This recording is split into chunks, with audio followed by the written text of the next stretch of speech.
Salatullah, salamullah.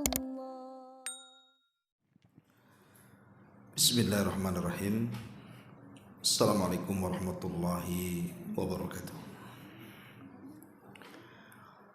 Alhamdulillah wassalatu wassalamu ala rasulillah wa ala alihi wa sahbihi wa mawalah wa la hawla wa la quwata illa billahi wa ba'du. Alhamdulillah, segala puja dan puji hanya milik Allah subhanahu wa ta'ala. Salawat dan juga salam kita haturkan kepada baginda Nabi besar Muhammad sallallahu alaihi wa ala alihi wasallam. Kita lanjutkan kajian kita, masih membahas Kitabul Jami' dan kita masuk pada hadis yang kelima. Kita baca hadisnya. An Anas bin Malik radhiyallahu anhu anin Nabi sallallahu alaihi wasallam annahu qala walladhi nafsi biyadi la yu'minu 'abdun hatta yuhibba li jarihi aw li akhihi ma yuhibbu li nafsihi, muttafaqun alaih. Dari Anas bin Malik radhiyallahu an, dari Nabi sallallahu alaihi wasallam, beliau bersabda, demi zat yang jiwaku ada di tangannya, tidaklah beriman seorang hamba hingga dia mencintai kepada tetangganya atau saudaranya apa yang dia sukai untuk dirinya.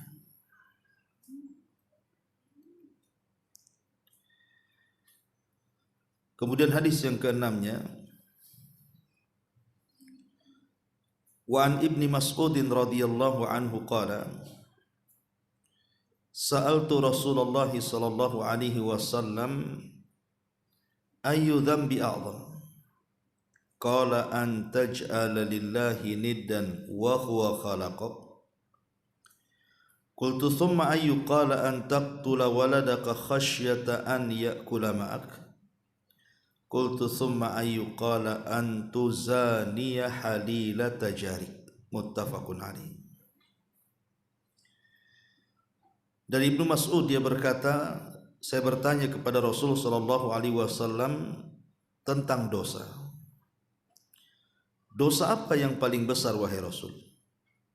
Maka beliau bersabda, engkau menjadikan sekutu bagi Allah padahal Dia yang menciptakan kamu. Aku bertanya lagi, lalu apa lagi wahai Rasul? Beliau menjawab, engkau membunuh anakmu karena takut dia makan bersamamu.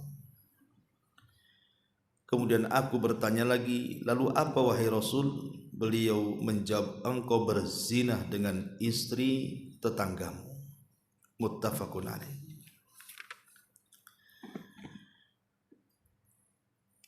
Baik, kita akan jelaskan pertama hadis yang ke-5. Hadis ini menjelaskan kepada kita tentang hukukul jiran, hak-hak bertetangga. Salah satu hak bertetangga dalam hadis ini adalah kita tidak dinyatakan sempurna imannya kalau kita belum mencintai tetangganya. Baik, kita akan jabarkan. Sebelumnya kita akan menjelaskan siapa tetangga kita itu. Ada yang mengatakan bahwa tetangga itu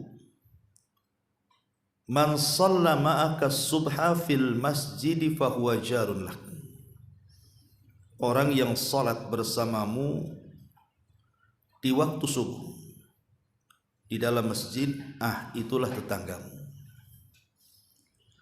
Artinya orang kalau tidak pernah ke masjid berarti bukan tetangga. menurut definisi yang pertama. Ada juga yang mengatakan tetangga itu adalah man sami'an nida fahuwa jarun lah,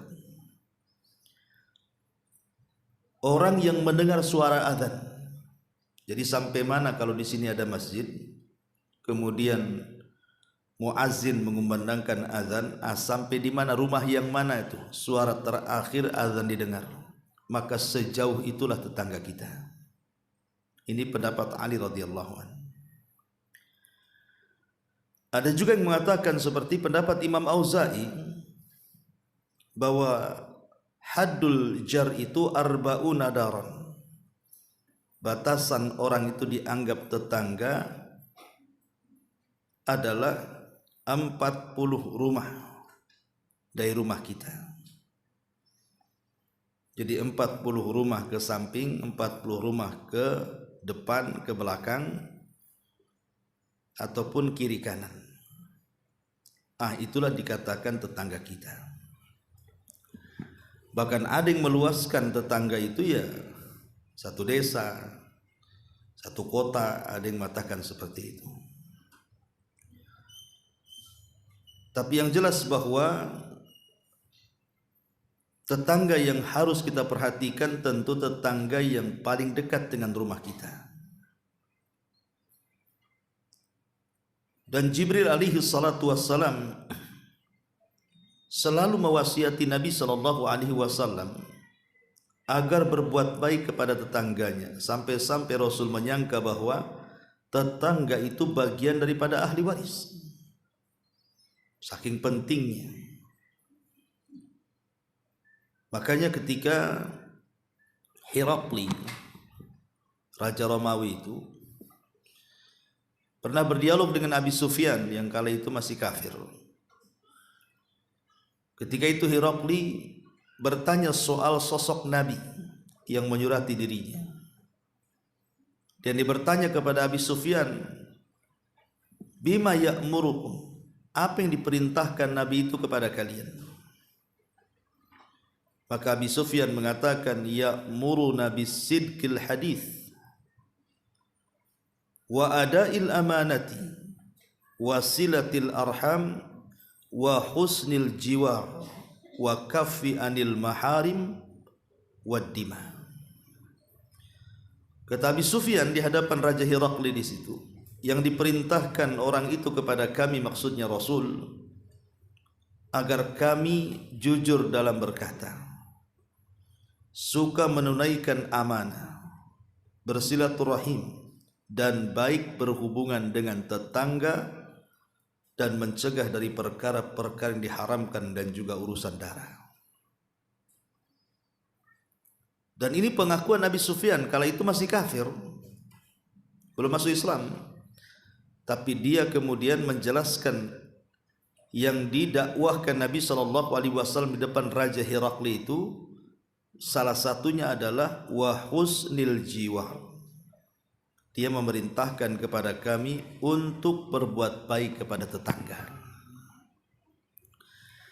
Ma'asyiral muslimat yang dimuliakan Allah Subhanahu wa taala. Tetangga ini ada 3 macam. Tetangga ini ada 3 macam. Pertama, ada tetangga itu sekaligus kerabat kita. Umpamanya ibu bertetangga dengan kerabat, rumahnya kopel.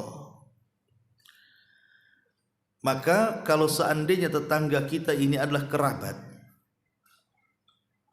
maka dia memiliki 3 hak. Jadi kalau kita punya tetangga dia seorang muslim dan dia juga masih kerabat kita, berarti tetangga yang seperti ini memiliki 3 hak yang harus ibu tunaikan. Pertama, hak seorang muslim, dan ini sudah saya jelaskan. Kemudian yang kedua, hak sebagai kerabat, dan yang ketiga, hak sebagai tetangga. Artinya tetangga yang merupakan kerabat ini paling tinggi derajatnya, yang harus kita muliakan. Kemudian yang kedua, ada tetangga itu bukan kerabat, tapi dia seorang muslim. orang lain, maka orang seperti ini memiliki dua hak. Hak sesama muslim dan hak selaku tetangga. Nanti kita jelaskan hak-haknya. Kemudian yang ketiga, dia bukan kerabat, dia bukan seorang muslim, tapi dia orang lain. Maka tetap walaupun dia non muslim, karena dia tetangga kita, maka dia punya hak dalam permasalahan ketetanggaan. Apa saja hak-hak bertetangga itu? Yang pertama, al-ihsan ilal jar bil kauli wal fi'li. Ibu harus berbuat baik kepada tetangga itu, baik secara ucapan ataupun perbuatan. Tidak boleh ibu menyakiti tetangga dengan lisan ataupun dengan perbuatan. Menaruh sampah sembarangan, parkir sembarangan, punya pohon mangga, daunnya ke tetangga, buahnya pula ke kita. Akhirnya dia yang sibuk bersihkan sampahnya, kita pula yang menikmati hasilnya. Ini yang pertama. Yang kedua, di antara hak juga adalah fal ihsan ilal jari khuluqun karim. Jadi berbuat baik kepada tetangga itu akhlak yang baik. Berbuat baik kepada tetangga itu adalah akhlak yang baik. Makanya sudah selayaknya kita ini berbuat baik kepada mereka. Karena begini Bu, kalau kita ini betul-betul seorang muslim, seorang muslim itu harus betul-betul berbuat baik kepada tetangganya. Karena itu alamat seorang muslim. Artinya kalau seorang muslim itu tidak berbuat baik ke tetangganya, berarti dipertanyakan keislamannya. Umpamanya ada orang yang bertengkar aja dengan tetangganya itu, ribut aja gitu kan. Karena Nabi SAW yang mengatakan, kun wari'an takun a'badan nas, wa kun qani'an takun ashkaran nas, wa ahib lin nasi ma tuhibbu li nafsik, takun mu'minan, wa ahsin mujawarata man jawaraka takun muslimah. Kata Nabi SAW, jadilah orang wara', engkau akan menjadi manusia yang paling beribadah. Jadilah orang yang qanaah, engkau akan menjadi orang yang paling bersyukur. Cintai manusia sebagaimana engkau mencintai dirimu, engkau menjadi seorang mukmin. Dan berbuat baiklah kepada tetanggamu, engkau akan menjadi seorang muslim.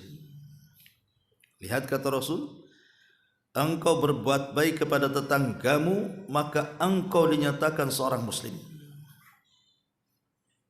Menunjukkan bahwa menghargai, berbuat baik kepada tetangga itu alamat keislaman. Bahkan lebih daripada itu, dia adalah alamat dari alamat keimanan, lebih tinggi lagi. Karena Rasul yang mengatakan, man kana yu'minu billahi wal yaumil akhir falyuhsin ila jari. Barang siapa yang beriman kepada Allah dan hari akhir, maka berbuat baiklah kepada tetangganya. Lihat di sini kalimat berbuat baik kepada tetangga dikaitkan dengan keimanan kepada Allah dan keimanan kepada hari akhir. Kalau ibu baca Bu, baik dalam Quran ataupun di banyak hadis Nabi SAW, kenapa selalu digandengkan antara perintah iman kepada Allah dan perintah iman kepada hari akhir? Apa masalahnya? Bukankah rukun iman itu banyak? Beriman kepada Rasul, beriman kepada kitab, beriman kepada qada dan qadar gitu kan. Kan banyak tuh rukun-rukun iman itu. Tapi selalunya Allah Subhanahu wa taala menggandengkan ketika diperintahkan beriman kepada Allah itu disinggung juga beriman dengan hari akhir. Karena beriman kepada Allah itu akan menambahkan keikhlasan. Tapi beriman kepada hari akhir maka itu akan memperbaiki akhlak orang. Karena kalau orang kuat imannya dengan hari akhir, dia yakin bahwa setelah kematian ada proses-proses pertanggungjawaban. Kalau kita tidak baik, maka balasannya pun tidak baik.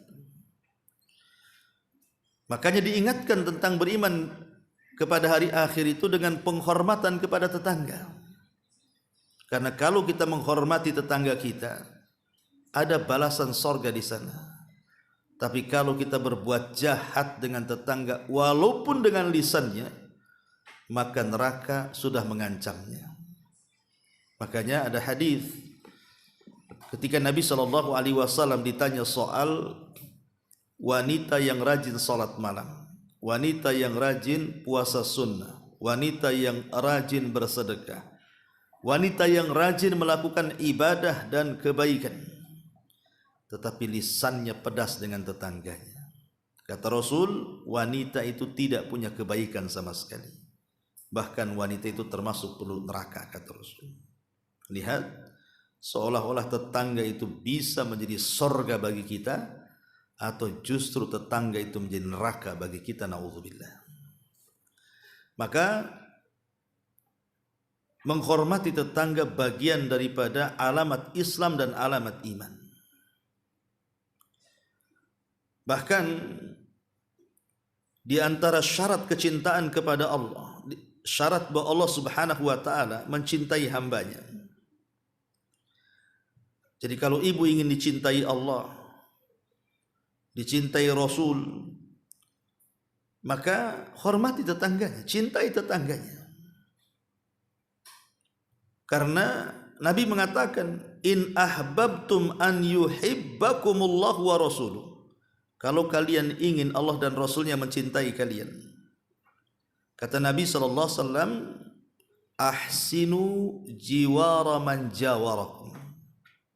Perbaiki hubungan engkau dengan tetangga yang ada di sebelah rumahmu.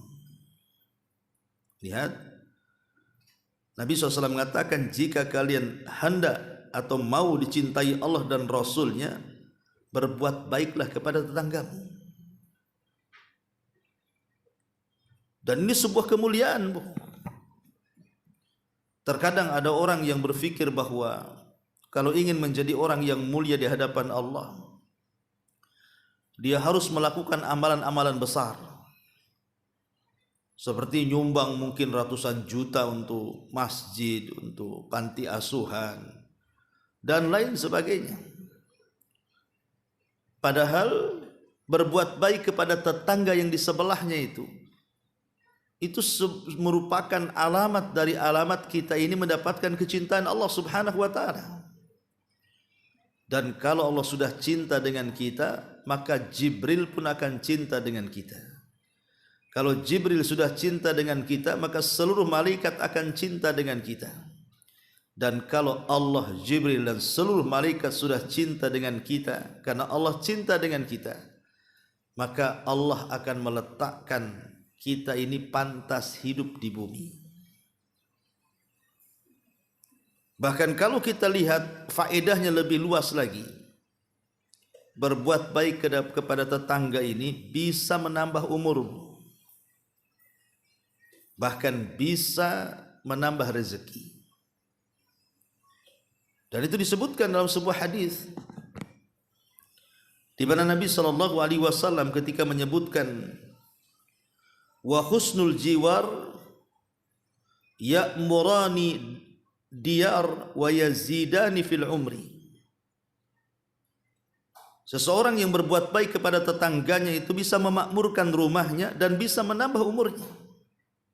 Berarti mafhum mukhalafahnya apa, Bu? Kalau ibu jahat sama tetangga berarti pendek tuh umurnya tuh. Nah, karena orang yang berbuat baik kepada tetangga bisa memanjangkan umurnya. Dan ini luar biasa gitu ya. Bahkan lebih daripada itu, Nabi SAW pernah ditanya, ya Rasulullah, dullani ala amalin idza amiltu bihi dakhaltul jannah. Rasul, bisa enggak kau tunjukkan kepadaku satu amalan yang kalau aku mengamalkannya Allah masukkan aku ke surga? Maka Nabi SAW menjawab, kun muhsinan, jadilah kau orang baik, kata Rasul. Orang ini mengatakan, ya Rasulullah, kepada siapa aku berbuat baik? Maka Nabi SAW mengatakan, berbuat baiklah kepada tetanggamu. Berbuat baiklah kepada tetanggamu. Kalau tetanggamu datang dengan kebaikan kepadamu, maka berbuat baiklah kepada dia. Tapi kalau tetanggamu datang dengan ketidakbaikan kepadamu, tetap kau berbuat baik kepada dia. Dari sini menunjukkan bahwa di antara sebab orang dimasukkan ke dalam sorga itu adalah berbuat baik kepada tetangga. Jadi intinya bahwa poin yang pertama dari hak bertetangga adalah berbuat baik kepada mereka, baik dengan ucapan kita atau dengan perbuatan kita. Dan jangan juga menyakiti tetangga dengan ucapan kita ataupun dengan perbuatan kita. Kadang-kadang gini Bu, di masyarakat awam ini, ya saya kira bukan orang awam saja, kadang yang ngaji juga lah ini, yang mungkin ngajinya belum dalam, mungkin bahasanya mainnya belum jauh. Jadi penyakit hasad itu terkadang suka ada tuh kepada tetangganya itu, sehingga ketika kemudian Allah Subhanahu wa taala berikan nikmat kepada tetangganya, bukannya dia bersyukur dengan mengatakan alhamdulillah, tetangga saya kau beri nikmat ya Allah, maka berikan nikmat juga kepadaku yang jauh lebih baik daripada tetanggaku. Harusnya ngomong gitu kan Bu. Ini tidak, langsung suudzon. Kok bisa dia beli mobil ya?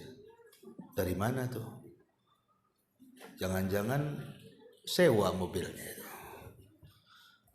Kok bisa dia bangun rumah? Uangnya dari mana? Jangan korupsi suaminya. Lah ini hasad ini yang kadang-kadang ini akhirnya bukan hanya terjerumus kepada hasad, tetapi lebih daripada itu jadi ghibah. Lebih daripada itu akhirnya suudzon, berburu sangka, lahirlah banyak dosa di situ. Makanya Bu, bersihkan kita ini, jangan pedulikan tetangga. Harusnya kalau saudara kita senang, harusnya kita ikut senang. Ini tidak, kadang-kadang kita yang susah gitu ya. Jangan sampai istilah para ulama itu halakal hasid qabla al mahsud. Jangan sampai orang yang hasad itu lebih binasa dibandingkan orang yang dihasadi. Karena kenyataannya begitu Bu. Tetangga yang beli mobil itu tenang-tenang saja, makin sehat dia. Ini tetangga yang hasad makin setruk dia. Apa dia? Tinggi darahnya tuh. Kok makin hari kok makin enak aja hidup dia. Jadi ini yang harus diwaspadai.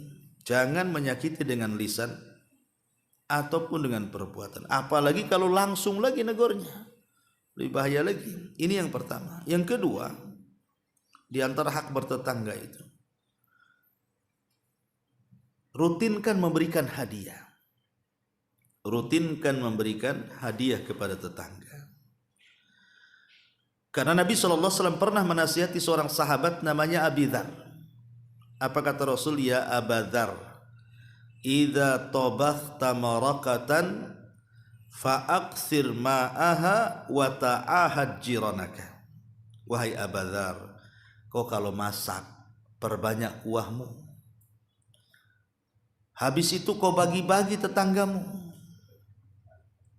Lihat bagaimana Abu Dzar disarankan oleh Nabi Shallallahu Alaihi Wasallam untuk masak banyak, bagikan tetangganya. Ibu beli ayam 1 on, kasih kuahnya 1 dandang, Bu. Yang penting kan rasanya. Ibu beli mie, kan ada ibu kalau beli mie instan itu kan, Bu, rasa sapi, rasa ayam. Tak ada ayamnya di situ, Bu. Ya, tapi kan rasanya tuh. Ya. Nah, coba kayak gitu. Janganlah Ustaz tersinggung nanti tetangga. Ya ibu ngomong saya hanya ngasih kuahnya. Nah, kalau mau nyemplungin terserah kuah apa kan itu.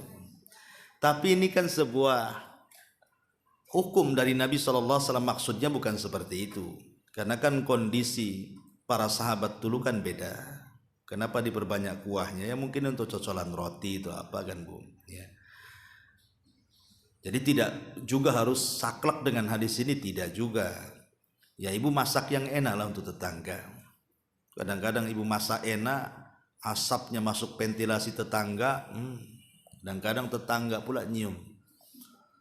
Pas ibu makan, bunyi pula mulutnya, kedengaran pula sama tetangga. Jadi ini diantara hak kasih lah, walaupun hanya makanan, walaupun hanya 1 potong 2 potong lauk. Kadang-kadang, Bu, pemberian itu tidak seberapa. Pemberian itu tidak seberapa, tapi terkadang penilaian itu luar biasa. Coba saja ibu, mungkin awalnya agak malu-malu kasih sikit-sikit, tapi kalau terus-terusan, ketika ibu tidak ada, ibu pindah rumah gitu ya, udah nggak ada di sini lagi, itu pasti akan mengalir tuh dari pujian tetangga itu. Pasti dia akan cerita, oh iya dulu aku punya tetangga baik kali orangnya, itu selalu ngasih makan ke rumah. Pasti ada pujian tuh di belakangnya, Bu. Tapi kalau ibu hanya asapnya ke tetangga, ibu pindah, itu jadi bahan gerutuan tuh. Alhamdulillah katanya, nggak ada orang itu katanya. Ya. Jadi ini juga harus diperhatikan. Di antara hak bertetangga adalah ta'ahuduhu bil hadiyati bainal hini wal akhar. Memberikan hadiah ya kepada tetangga, ya sewaktu-waktu kita kasih hadiah. Ya tidak harus dengan makanan, dia tetangga punya anak, ya kasih uang berapa untuk jajan dia atau permen. Karena ada di zaman sahabat itu, ada seorang sahabat, saya lupa namanya, kemana mau bawa permen, Bu. Jadi kalau ada anak tetangga dikasih dia, dan itu dijadikan amal soleh dia. Ya. Ma'asyiral muslimat yang dimuliakan Allah Subhanahu wa taala. Nabi sallallahu alaihi wasallam mengatakan, ya nisa al-muslimati la tahkiranna jaratan li jaratiha walau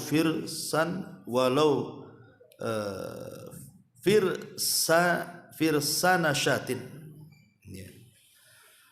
Wahai wanita-wanita muslimat, jangan remehkan antar tetangga dengan tetangga yang lainnya.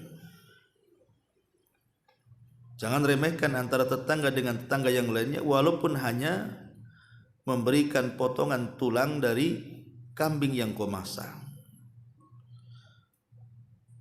Ma'asyiral muslimat yang dimuliakan Allah Subhanahu wa taala. Ini yang kedua yang harus diperhatikan. Kemudian yang ketiga yang harus diperhatikan adalah jangan sampai kemudian tetangga kita ini kelaparan, sementara kita pula kekenyangan. Di Batam ini, Bu, kadang-kadang kan perumahan ini tidak semua rata. Kadang ada perumahan mewah, di sampingnya pula ada ruli. Kan ada itu, Bu, di Batam tuh kan. Sampingnya rumah bagus-bagus, rupanya sepadannya ruli pula, di situ banyak orang susah. Susah cari pekerjaan, susah ekonomi, tuh beli pempas anaknya saja dah mikirnya seminggu, ya. Ini kadang-kadang ada yang tidak punya hati juga gitu kan. Dia bisa makan dengan keluarganya ke sana kemari, tetangganya sebelah yang diruli itu nampak pula dari rumah dia susahnya. Kadang-kadang kita ini tidak punya rasa di situ. Lah dia tidak punya pengertian ataupun dia tidak paham bahwa ada hak mereka yang disebut dengan hakul jiran itu. Karena Nabi SAW mengatakan, ma amana biman bata syab'an wa jaruhu ja'i. Belum dinyatakan beriman kepadaku, kata Rasul, kalau dia tidur dalam kondisi kenyang sementara tetangganya kelaparan. Bahkan Sufyan Ats-Tsauri rahimahullahu taala sampai menyebutkan di antara 10 perkara yang mengeraskan hati itu adalah salah satunya adalah rajulun sab'an wa jaruhu ja'i. Kata beliau, seseorang yang kenyang mulut, kenyang perutnya, tapi tetangganya kelaparan. Itu tanda kerasnya hati orang itu. Tidak punya rasa kepada orang-orang di sekitarnya.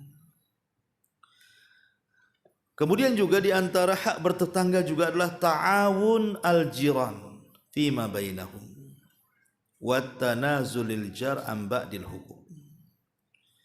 Saling membantu antar tetangga itu dan saling mengalah.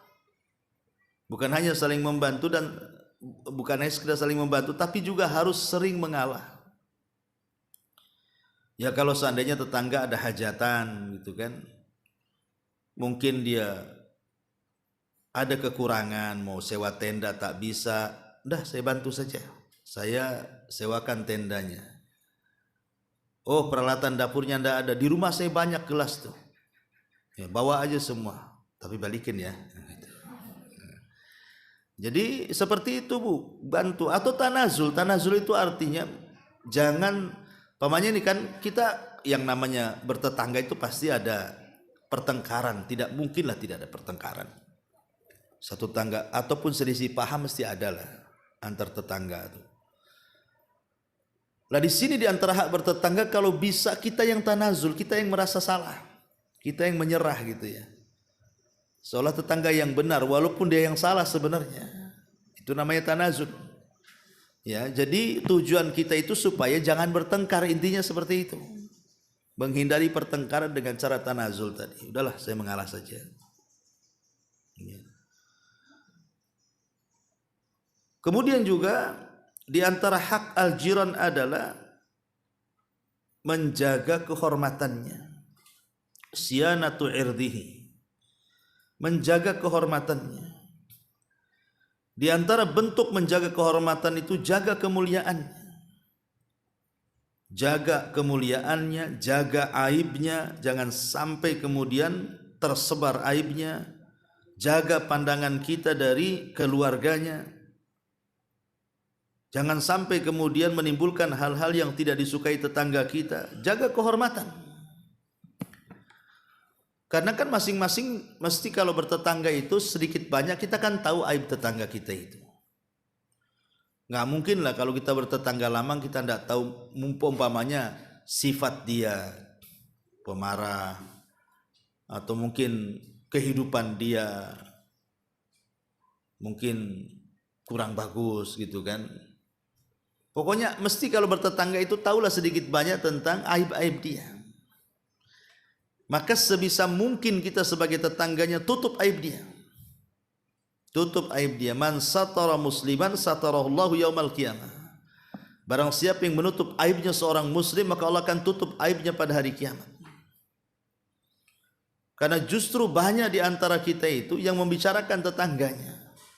Apalagi kalau ada clash dengan tetangganya, makin lagi diceritakan kepada orang.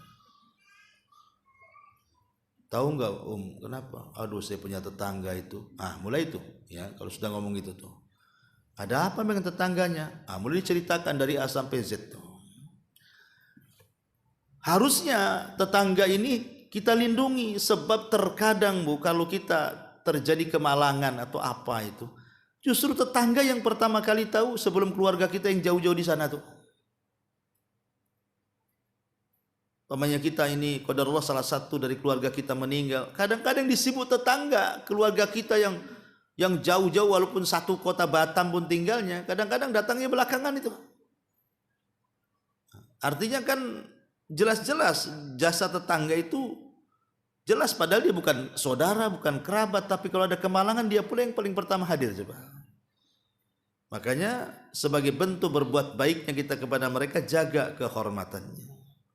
Dan sering saya katakan, umumnya di masyarakat Bu ya, biasanya kita ini tak pandai untuk menjaga amanah dengar. Ini yang paling penting sebenarnya. Pamannya tetangga ini lagi bermasalah dengan suaminya atau dengan istrinya, bertengkar hebat. Suaranya sampai pula ke rumah ibu karena kopel masalahnya. Apalagi ibu sudah lubang itu. Ya. Jadi ibu dengar semua tuh masalah dua orang ini. Harusnya yang ibu harus pahami kan, langsung ibu nggak mau dengar kan, ambil kapas sumpelah telinga tuh. Kalau bisa ibu jangan dengar, enggak sengaja ibu pepetkan tuh kuping di tembok tuh. Makin didengar lagi. Lebih parah lagi ketika suami ibu datang, diceritakan sama suami. Bi, ada berita terupdate katanya. Terupdate. Kata suaminya apa tuh? Ini orang sebelah nih. Nah, harusnya kan ibu enggak boleh sama suami lo enggak diceritakan juga. Cukup ibu dengan tetangga, dengan Allah yang tahu. Suami jangan. Ya, jangan tahu kalau bisa. Itu kadang-kadang kita ini tak pandai amanah dengar.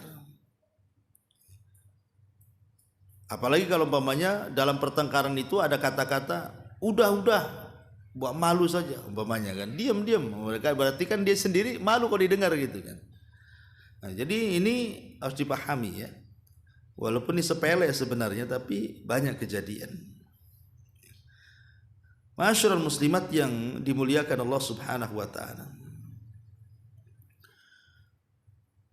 Karena begini Bu,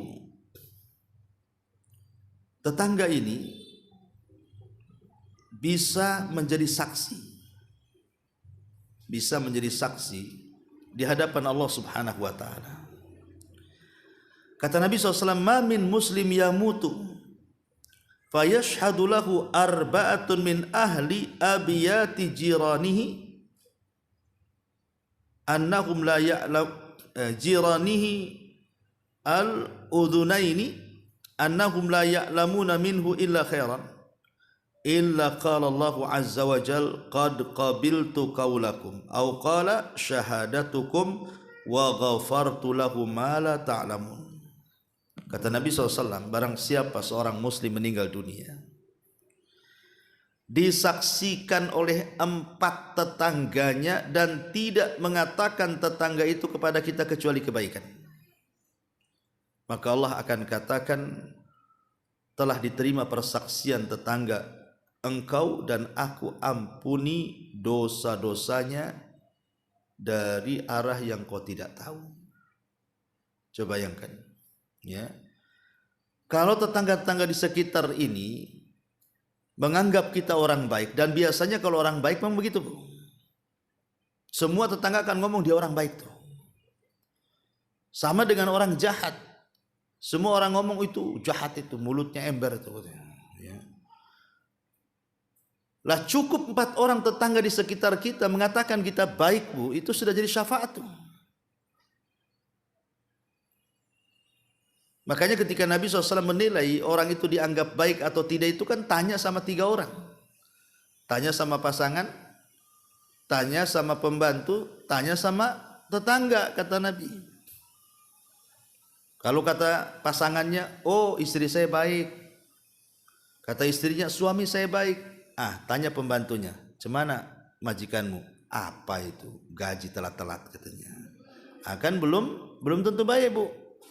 Kata pembantunya, oh baik majikan saya, Masya Allah katanya. Ini aja saya mau diumrohkan dia ini katanya. Tanya tetangganya, cuman orang sebelah, gak usah tanyalah katanya. Capek aku jelaskan katanya.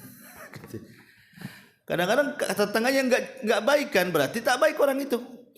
Tapi kalau kata pasangannya, istri saya baik, suami saya baik, kata pembantunya, majikan saya baik, kata tetangganya, alhamdulillah saya ini punya tetangga baik kali. Dulu Bu ada cerita di zaman Abu Hanifah. Tetangganya Abu Hanifah itu mau jual rumah. Anggaplah umpamanya sekarang harganya 100 juta lah gitu kan. Banyak yang nawar, Bu. Gimana enggak banyak? Tetangganya Abu Hanifah, ulama, dermawan, orang alim, ya. Semua pengen beli tuh. Setelah banyak yang nawar dinaikkan 200 juta, Bu. Nah, itulah kadang-kadang ya kan. Kalau tak ada yang nawar satu orang nggak apa-apa 100 juta kan. Kalau udah banyak yang nawar dinaikkan tuh. Jadi yang mau beli rumah itu marah. Hei fulan, kenapa kau naikkan hargamu 2 kali lipat? Kan kemarin kau tawarkan 100, kok jadi 200 katanya. Apa kata tetangganya Abu Hanifah? Ya, 100 itu harga rumah saya. Yang 100-nya harga tetangga saya katanya. Belum tentu kau mendapatkan tetangga sebaik Abu Hanifah katanya. Tuh lihat, Bu, sampai dijual tetangga tuh. Karena baiknya tuh kan. Makanya kadang-kadang ada orang yang kemudian pindah rumah nyesel, Bu, gara-gara tetangganya jahat-jahat ketika perumahan sebelumnya baik-baik. Aduh, nyesel saya ini. Saya pengen lagi lah pindah ke perumahan itu katanya. Baik-baik orangnya. Ya. Makanya ini penting di sini. Bahwa tetangga itu juga akan menjadi saksi akan kebaikan kita kepada mereka di hadapan Allah Subhanahu wa taala. Ma'asyiral muslimat yang dimuliakan Allah Subhanahu wa taala. Kemudian juga di antara hak bertetangga adalah halul muskilatihi wa qada'u masalihi. Menghilangkan kesulitan-kesulitan yang ada pada tetangga kita dan juga kita paham dengan hajat-hajat dia dan kemaslahatannya. Allah Subhanahu wa taala mengatakan wa ta'awanu 'alal birri wat taqwa. Tolong menolonglah kalian di atas kebaikan dan ketakwaan. Dan Rasul mengatakan man kana fi hajati akhi kana Allahu fi hajatihi. Siapapun yang berada dalam pertolongan kepada saudaranya, maka Allah akan senantiasa menolongnya. Dan Rasul juga mengatakan wallahu fi aunil abdi maka al abdu fi auni akhi. Allah akan senantiasa melindungi seorang hamba apabila hamba itu senantiasa menolong saudaranya. Dari hadis-hadis ini kita menunjukkan di antara hak bertetangga adalah kita paham dengan hajatnya. Kita paham dengan kesulitan-kesulitan yang dihadapinya. Aduh, ini ada penyemprotan kayaknya, Bu ya. Kita jeda dulu.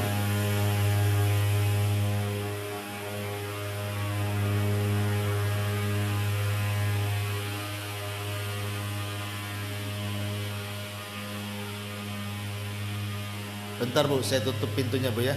Nanti asapnya masuk, pingsan semua di sini.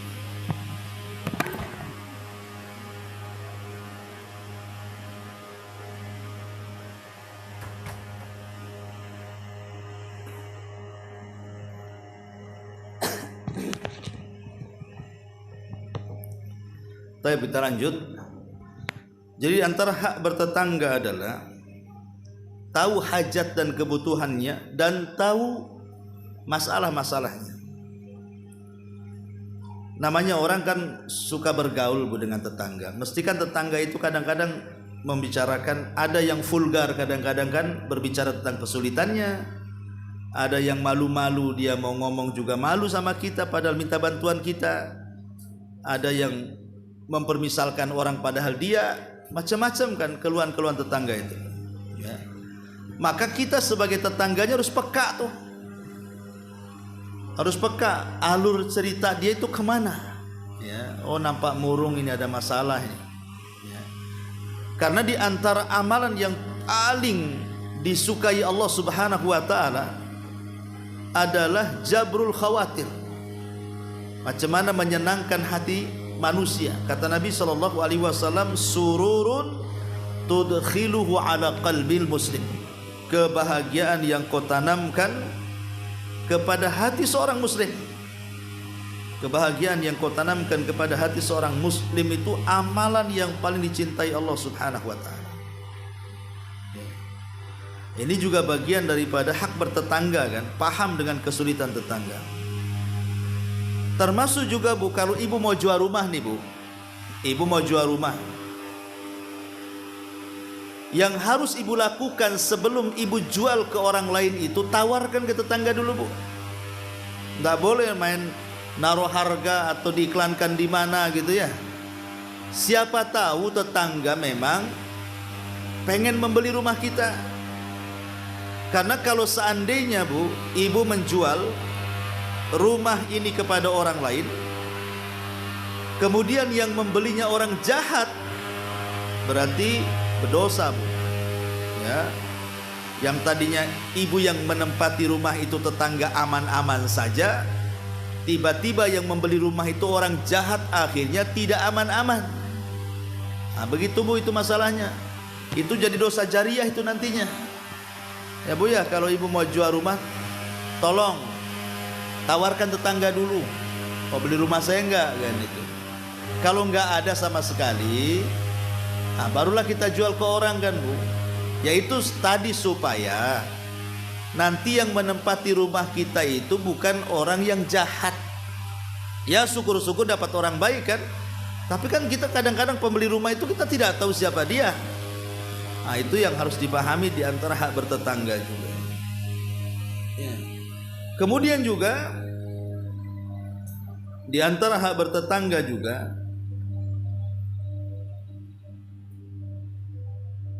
Nabi Shallallahu Alaihi Wasallam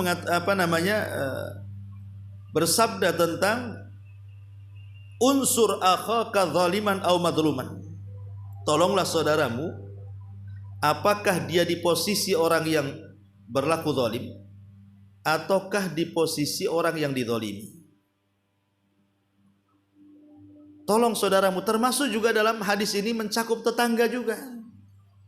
Ya kalau tetangga ini orang zalim, ibu cegah kezalimannya. Pemain tetangga ini kalau nyetel musik kencang-kencang gitu, bukan kita aja yang terganggu, tetangga-tetangga yang lain pun tetap terganggu kan Bu. Ibu tolong dia dengan cara apa? Cegat itu kezalimannya. Gak berani Ustadz, laporkan RT, kan ada perangkatnya di sini, RW. Ya.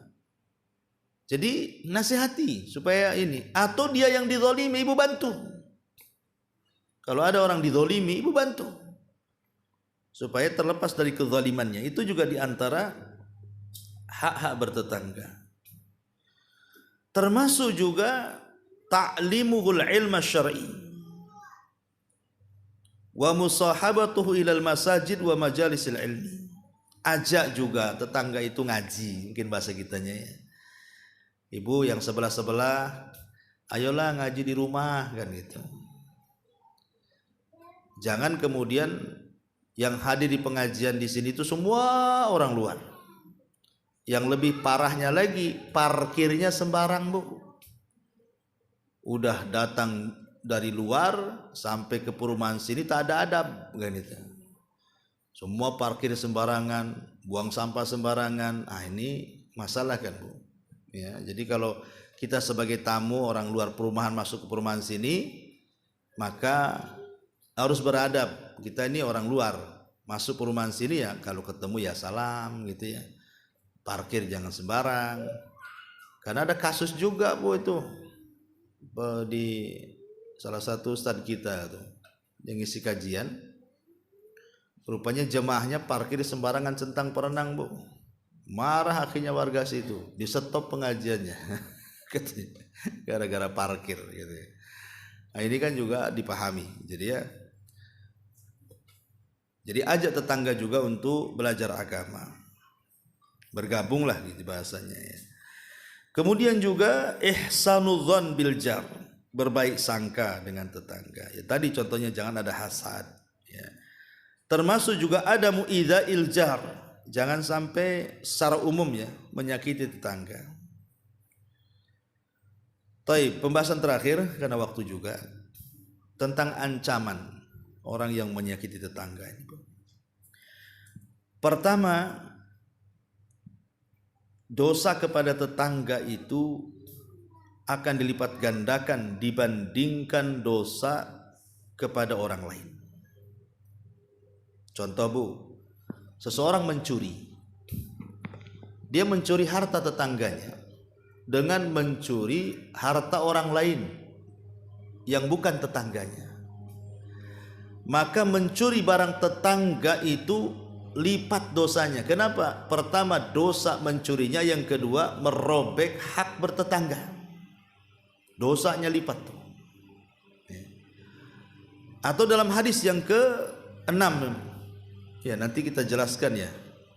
Tapi di situ Nabi Shallallahu Alaihi Wasallam mengatakan bahwa di antara dosa besar yang ditanyakan Rasul adalah antuzani halilata jari. Kau berzinah dengan tetanggamu. Artinya kalau seandainya seseorang itu berzinah dengan wanita pelacur, kemudian yang kedua berzinah dengan istri tetangga, maka berzinah dengan wanita tetangga dengan wanita pelacur itu lebih besar dosanya berzinah dengan tetangga. Kenapa? Karena zina itu sudah dosa besar, apalagi merobek kehormatan tetangga. Apapun bu, setiap kejahatan yang berlaku kepada tetangga itu lebih besar dosanya dibandingkan kejahatan yang bukan kepada tetangga. Ini harus dipahami. Kemudian yang kedua, di antara sebab-sebab terancam neraka adalah menyakiti tetangga. Seperti yang saya katakan tadi, orang yang banyak sholatnya, banyak puasanya, banyak sedekah, gara-gara lisannya menyakiti tetangganya, maka Rasul mengatakan tidak punya kebaikan baginya dan dia termasuk penduduk neraka. Kalau sudah kemudian terancam akan masuk neraka, otomatis juga terhalang masuk surga. Makanya Rasul mengatakan la yadkhulul jannah man la ya'man jarahu bawa'iqu. Man la ya'man jaruhu atau jarahu bawa'iquhu. Tidak akan masuk surga orang yang tetangganya tidak merasa aman karena gangguan dari kita kepadanya. Kemudian juga di antara hukuman bagi orang-orang yang menyakiti tetangga, bahwa setiap orang yang menyakiti tetangga, maka dia adalah orang yang pertama kali akan didebat pada hari kiamat di hadapan Allah Subhanahu wa taala. Jadi nanti tetangga dengan tetangga itu akan dikumpulkan di hadapan Allah, dan merekalah yang pertama kali berdebat tuh. Siapa yang zalim dan siapa yang menzalimi. Sebagaimana hadis Aisyah radhiyallahu anha.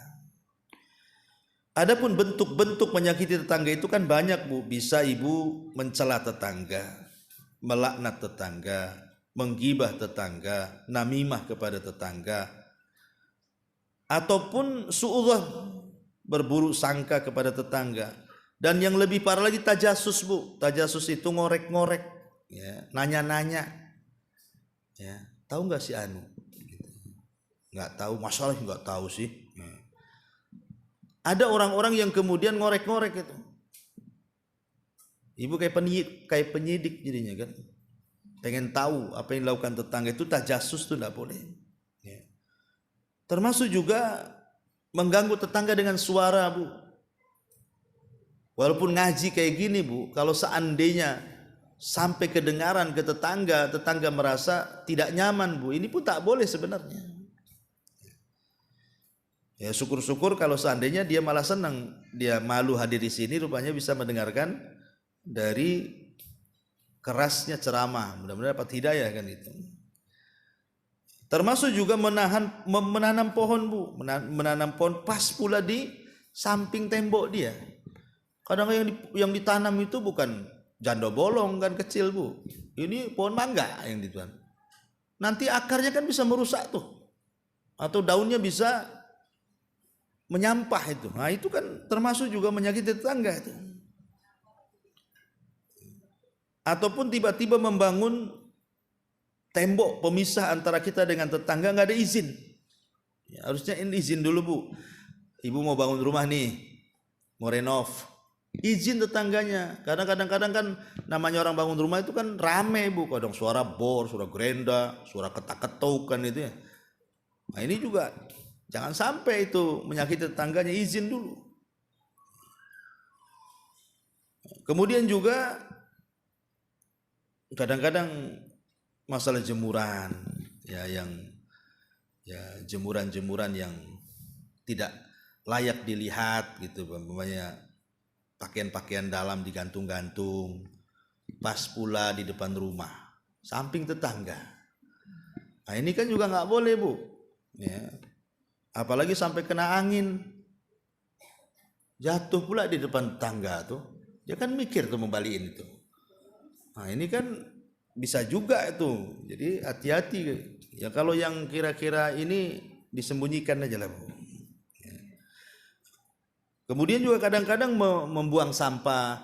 Kalau sampah-sampah kering kan Ibu masih enak lah kan. Kadang-kadang sampah basah, habis masak ada kepala ikan di situ. Ya kadang-kadang celakanya pula di Batam ini kadang-kadang kan 2-3 hari, kadang tukang sampah itu baru ngambil, jadi busuk duluan.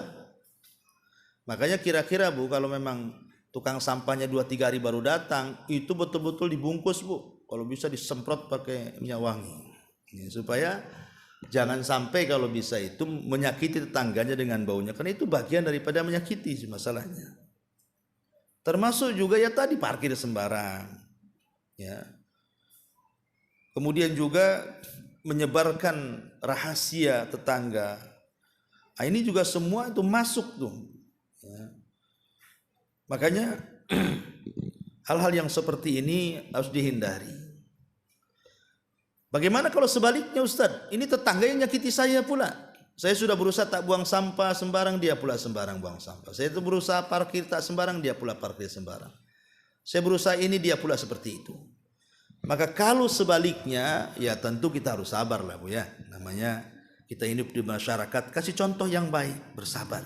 Kata Hasan Al-Basri, laista husnul jiwar kaful ada anil jar, walakin husnul jiwar as-sabru alal adha minal jar.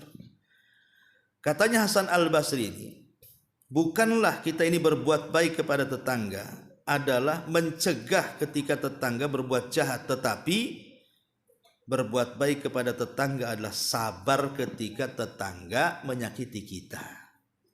Ya. Jadi bukanlah kebaikan bertetangga, kata Hasan Al-Basri, kau cegah keburukan tetangga. Namanya tetangga mau parkir sembarangan, langsung Ibu tulisi, jangan parkir di sini, awas, kan? Awasnya besar lagi. Ya. Bukan itu, tetapi Ibu harus sabar, ngelus dada. Aduh, ya ngomong baik-baik lah kan itu. Ya, kemudian yang kedua juga selain sabar juga, ya gimana lagi? Kita ini kalau memang tidak sabar dan harus pamannya membalas tetangga, maka balaslah yang setimpal Bu. Kalau dia hanya naruh sampah 1 kresek depan rumah kita, kita 1 kresek juga Bu. Jangan pula Ibu nyewa mobil sampah tolong tumpahkan depan rumah dia. Jadi kalaupun mau balas, nah seperti itu ya sesuai dengan kejahatannya. Tapi kan sabar lebih baik. Jangan sampai membalas melebihi kejahatannya. Ibu yang jahat jadinya. Kalau harus membalas kan itu. Nah, ini juga intinya adalah sabarlah dalam bertetangga kalau memang tetangga itu memang kurang ajar dengan kita. Wallahu a'lam Bu, masih banyak sebenarnya juga pembahasannya karena sudah 9:30 juga. Tapi sebelum saya tutup, kita buat 1-2 tanya aja.